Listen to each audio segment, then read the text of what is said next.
All right, lesson 4.3, graphing proportional relationships. So this key idea you need to write in your journal. This is showing that two quantities, x and y, are proportional. The relationship can be represented by our equation, y equals mx. What does m represent in our equation? Slope. In here, that's the definition of the constant of proportionality. It's showing you your rate of change. So they gave you a little graph here to help you. You can see that this line is growing at a constant rate of change. Why do we know that it's a constant rate of change by looking at the graph? Wild guess. Anybody? Because that's a great way to say it. The simple answer is it's a straight line. Say it then. It's a straight line. Very good. Good job, Julie. All right, so that's how you know it's constant. If it ever did any squiggle or like went up and plateaued and then kept going, that would not be a constant rate of change. So we're going to look at example 1 as soon as it loads. So the cost, y in dollars, thank you, for x ounces of frozen yogurt is represented by the equation y equals 0.5x. Graph the equation and interpret the slope. Now, whenever you hear the phrase interpret the slope, you're not telling me just the answer of the slope. You're telling me what it's representing, okay? Are we there? Everybody good? All right, so we're going to start by making a table. So you make a table that looks like this. I will not make you make a table every time, but I do want you to do it at least once so you know how to do it. So I'll give you just a second to draw that. All right, so now that you have your table, we have our equation, y equals 0.5x. Is that in slope-intercept form? Yes. Yes, it is. It doesn't have a plus b at the end, but it's still in slope-intercept form. Can you tell whether or not we have a constant rate of change? Yeah. You have a slope, and it's not x squared or cubed or the square root of. So it should be a constant rate of change. We're going to plug in some x values and solve to get our coordinates. So again, you can pick your values here. They chose 0, 1, 2, and 3.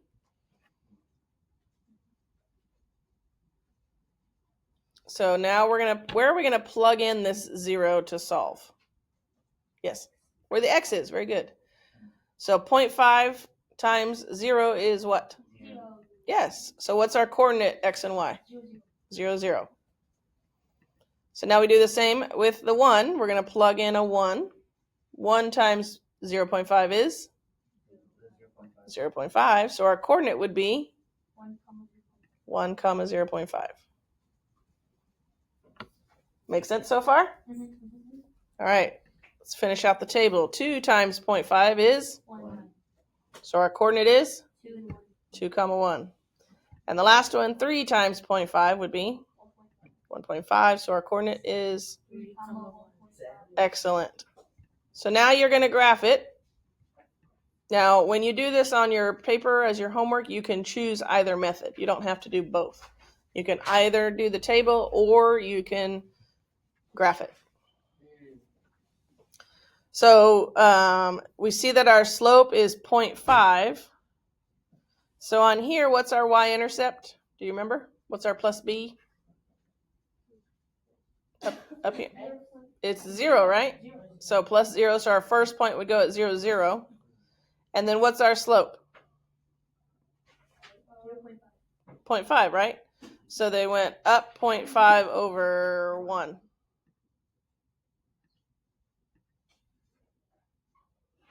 So up 0.5 over 1, up 0.5 over 1, and they would keep going up 0.5 over 1 and create a graph. I thought this little line right here was the line at first. I was like, well, that's not even close to accurate. There we go. So you can see it's a nice, beautiful straight line. So you're very well aware it's a constant rate of change, which makes sense. The ounces of frozen yogurt increases in cost by the more ounces of frozen yogurt that you have. So now it says to interpret the slope. So you're going to tell me what this slope is talking about. So across the bottom here, what are we discussing? Yes, but what's the label here? Yogurt in ounces. So as I get how many ounces of yogurt? 1 ounces. What does the cost change? Which is, make that money. Which would be 50 cents. So as I add an ounce of yogurt, it's going to cost me 50 cents more to purchase it. So that's how you would explain what X is. Any questions on that? Nope. All right. So do your try it number 1. Just 1. There you go.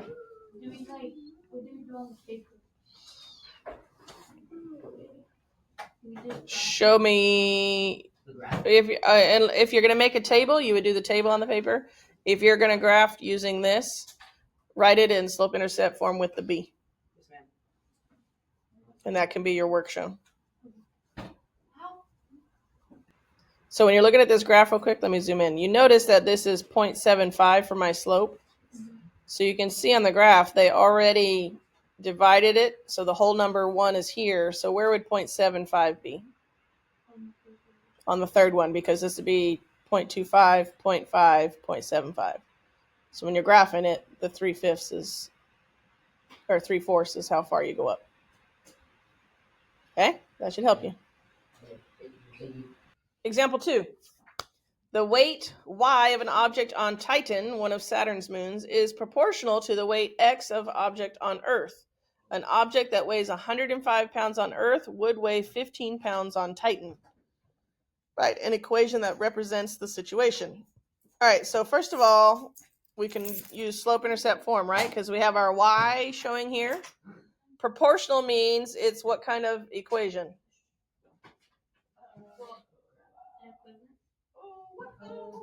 What's the main equation we're studying right now? So it's a linear equation. When you see proportional, it's a linear equation. That's all it's telling you. To the weight of x, that's the how many pounds are on Earth. So we're going to write an equation to that.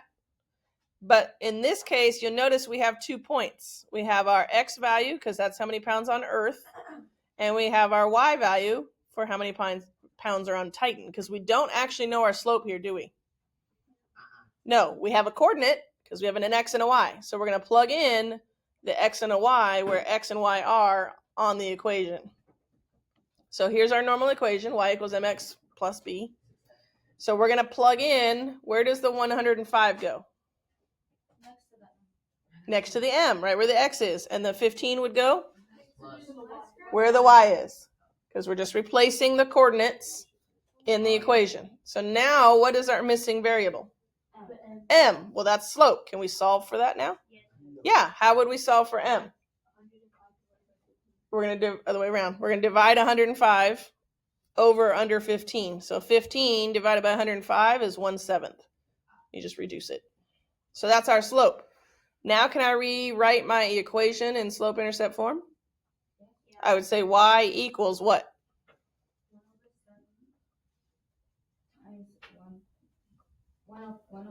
Well, you don't have to put in the coordinates anymore. So you would just say y equals 1 over 7x. And that's your equation. I thought 105 was x. So it is, but we're taking it out because we solve for the slope. Now this stands for m. So now it's in slope-intercept form. We use the coordinates, plugged them in to help find the slope, and then rewrote the equation without the coordinates.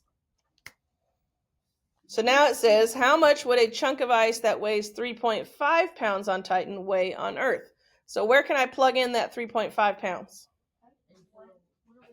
Where the x is, because x stands for the weight of the object on Earth, right? So we're going to say y equals, oh, this is Titan. I apologize. So it goes where the y is. It's 3.5 pounds on Titan. So we're going to plug it where the y is. So 3.5 equals 1/7 x. Now can I solve for x? Yeah. Yes. How would I move the 1/7? Flip it. You're dividing by 1/7, which is the same as flipping and multiplying because it's a fraction. So 7 times 3.5 gives you 24.5. So whatever object cell phone? I don't know what's 3.5 pounds on Titan. Nope, not a cell phone because it's 24.5 pounds here on Earth. So the chunk of ice would weigh 24.5 pounds on Earth. So you're just using the different parts of the equation to help you solve for the other parts of the equation. Does that make sense? To recap up here at the top, we didn't know slope. So we plugged in the coordinates so we could find slope, which we found was 1/7. Then it created our new equation. And then for part B, they gave us the pounds on Titan, which if you look up here in the word problem, the y is what's on Titan. So we plugged in the pounds on Titan where y is and solved for x. So that told us the weight for how many pounds are on Earth. Good? Clear as mud? Yeah. Just about? All right. So let's go do try it number 2. It's exactly what we just did. So write this down on your piece of paper. All right. Example 3. I will.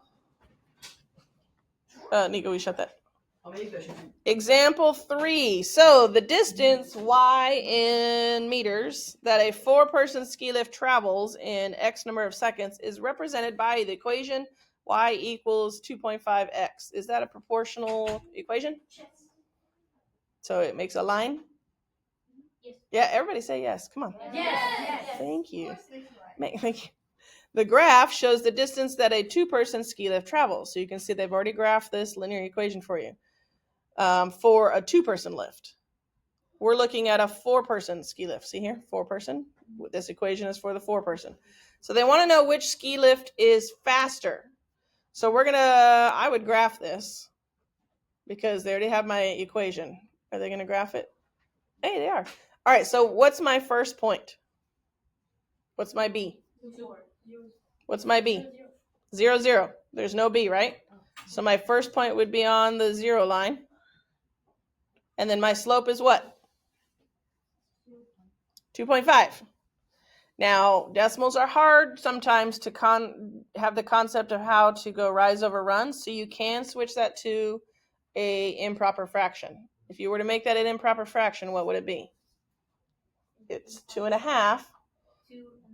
So it'd be 11 over 5, right?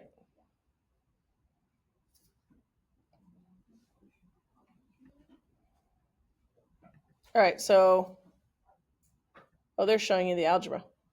Oh, yeah. So they're showing you to compare slopes. So the 4-person lift is 2.5 meters per second. So the 2-person lift, what's my rise? Rise? Rise. 8. Going up 8. Over, how many would go over? 4. So 8 over 4, which reduces to what? 2. Oh, that's why. Makes sense, Julie. Julie's like, I've solved this.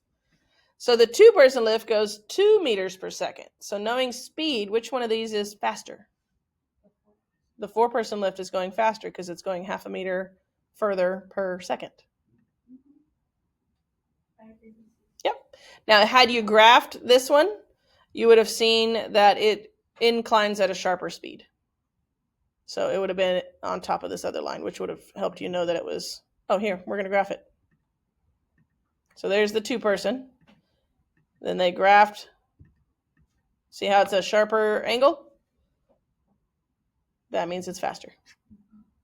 Because it gets to a higher distance, a further distance sooner. So in your homework, I don't care if you graph it or compare slopes. You can choose. If you want to compare slopes, you know that 2.5 is faster than 2. That works. If you want to graph it and tell me that this line is steeper than the other, therefore the 4-person lift is faster, that would also work. Any questions?